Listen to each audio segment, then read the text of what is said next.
Did you know that medieval peasants, living in drafty huts with no electricity, might have slept better than you do in your cozy, tech-filled bedroom? Sounds insane, right? What if I told you their sleep secrets could transform your restless nights?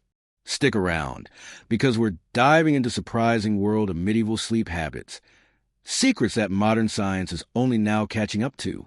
You won't believe what they did to catch the best Z's of their lives, and by the end, you'll want to try it yourself. Let's uncover why those muddy-booted peasants might have been snoozing like kings while we're tossing and turning in 2025. Picture this. It's 1350, and you're a peasant in a small English village. No Netflix, no smartphones, no buzzing notifications keeping you up past midnight. Your life is tough, backbreaking work in the fields, meager meals, and a straw mattress for a bed. Yet, when you lay down, you drift off into a deep, restorative sleep that most Americans today can only dream of. Why? It all starts with how medieval peasants sync their lives with nature's rhythm.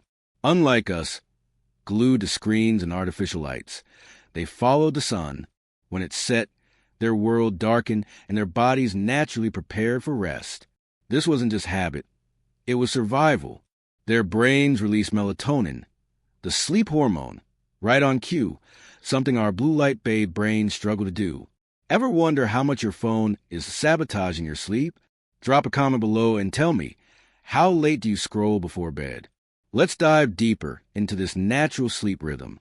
Medieval peasants didn't have alarm clocks or 9 to 5 jobs.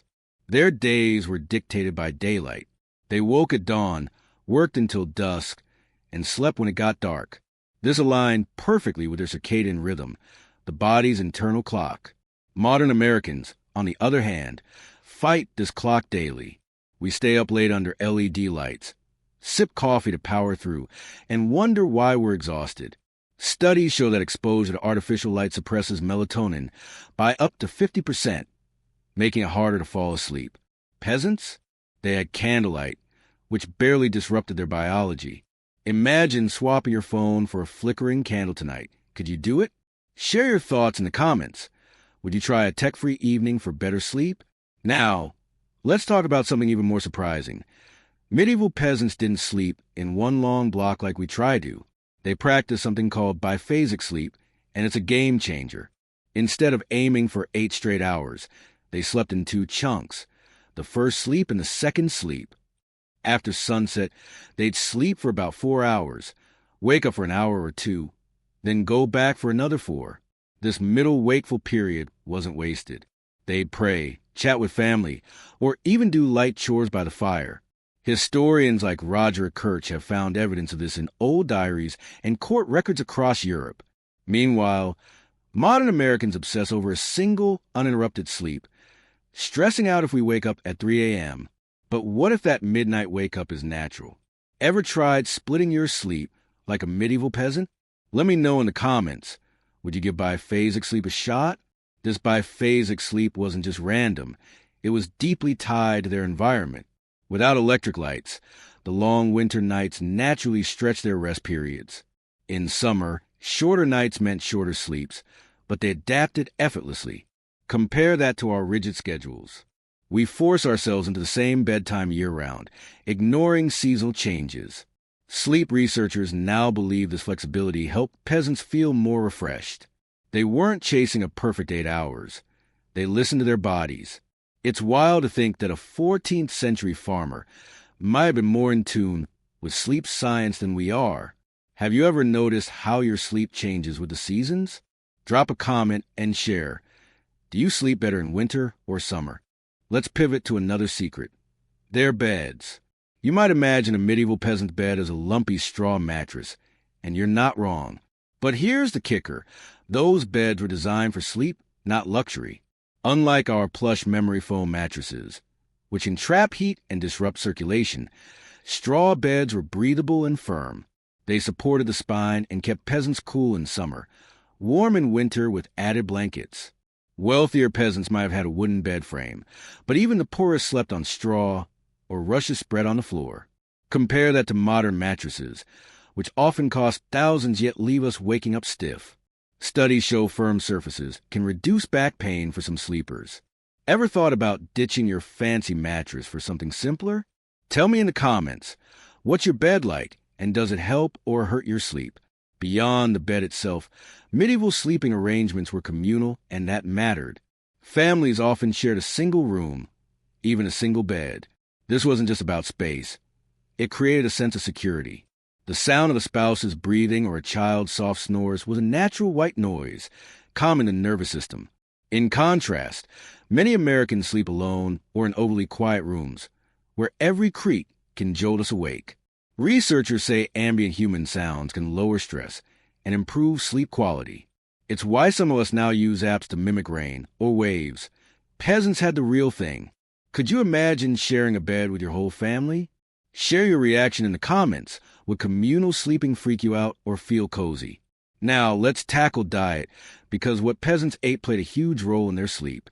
Their meals were simple: bread, porridge, vegetables, and occasional meat or fish. No processed sugars, no late-night energy drinks.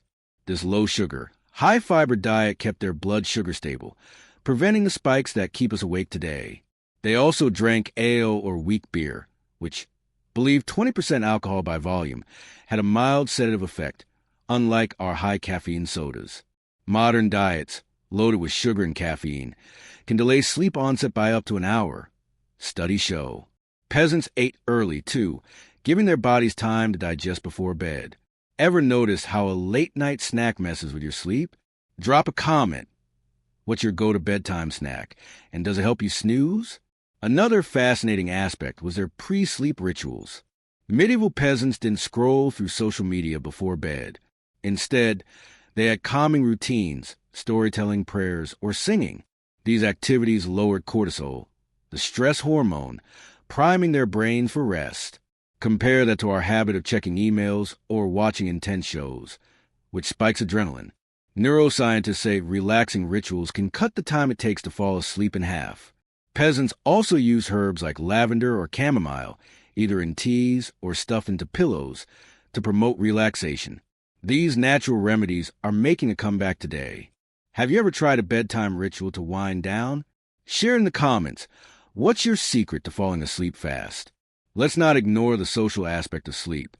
Medieval villages were tight-knit. People worked hard, but also rested together during festivals or communal gatherings.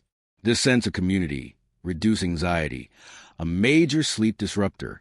Today, many Americans feel isolated, and loneliness is linked to poorer sleep quality. A 2023 study found that strong social bonds can improve sleep by 20%. Peasants didn't have therapy, but they had each other, sharing stories by the fire. It's a reminder that connection matters. Do you feel your community affects your sleep? Let me know in the comments. Does catching up with friends help you rest easier? Now, let's address the elephant in the room: hygiene. You might think medieval peasants, with their rare baths and shared beds, were a sleep disaster waiting to happen, but their sleep environments were surprisingly conducive to rest. Straw bedding was changed regularly to keep bugs at bay, and homes were ventilated, unlike our airtight apartments. They also used natural repellents like mint or rosemary to deter pests. While not perfect, these practices kept their sleep spaces functional. Modern homes, with dust mites and synthetic materials, can trigger allergies that disrupt sleep. Ever thought about how your bedroom setup affects your rest? Share in the comments. What's one thing in your room you'd change for better sleep? As we wrap up, let's reflect on what we've uncovered. Medieval peasants slept better because they lived in sync with nature, embraced biphasic sleep, used simple but effective beds, ate sleep-friendly foods, and leaned on community and rituals. Their lives weren't easy, but their sleep was restorative in ways we've lost. So here's my challenge. Try one peasant sleep hack this week. Maybe dim the lights early, sip chamomile tea, or skip your phone before bed. You might be shocked at how well you sleep. And don't stop there. Hit that like button, subscribe, and share this video with a friend who's always yawning. Let's start a sleep revolution together. Oh, and one last thing. Comment below with your favorite medieval sleep tip from this video. I can't wait to see which one you try. This script is just the beginning. In my next video, we'll explore another medieval secret that could change your life.